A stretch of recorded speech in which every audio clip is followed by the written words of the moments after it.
Hey there, welcome to Module 4 of Badass Messaging. Here in Module 4, we are talking about brand messaging. Specifically, we're talking about different pieces of your messaging that you're going to need to use various places in your brand. So it is not specific to any product. It's not about selling a particular product. We're talking about kind of bigger, higher level messaging pieces and for specific things. The first area we're going to talk about is what I call, everybody calls part of it your elevator pitch, but I say your elevator pitch and your core differentiator statement. Basically, when you put these two things together, people will understand who you are, who you serve, how you help them, and how you're different than the other people who are serving that same group of customers.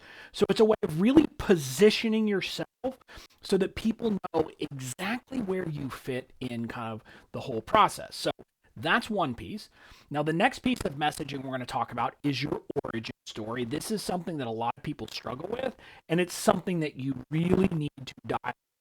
You'll notice we're not talking about any other stories in this module or even in this course, but your origin story is so fundamental to your brand messaging generally that I couldn't create this course without talking about it. Your origin story is basically an explanation of how it is that you got to be where you are serving the people you serve in the way you do, but it's told in a way that will resonate at a deep that makes you relatable, makes you trustworthy, and that makes people say, I want to follow this person. So that's your origin story. It's important. You're going to use it a lot of different places in your brand.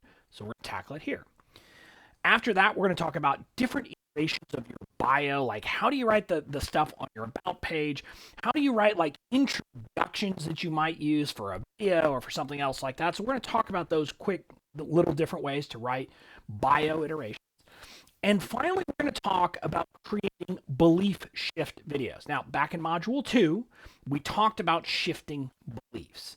Here in this lesson, what we're going to do is we're going to talk very specifically about how do you create some general content videos that are about shifting some of these beliefs. This is the kind of stuff you could put out. You could put some ads in and have people watching it. The idea is this is about getting people aware of you, starting the process of getting them to say, there might be another way. That's what those videos are about. And so they're a piece that shouldn't be tied to any particular product, to any particular sale. It should just be a general part of what you do. And so we're covering it here in the messaging module. So that's what we're going to cover. Once you're done with this, if you do the work as we kind of go through the process of creating these different pieces, you'll be in pretty good shape to start really kind of filling out a lot of things that maybe you've struggled with before. So go ahead, dive into the next lesson where we're going to talk about your elevator pitch and your core differentiator, and then keep going from there. So I'll see you in lesson 2.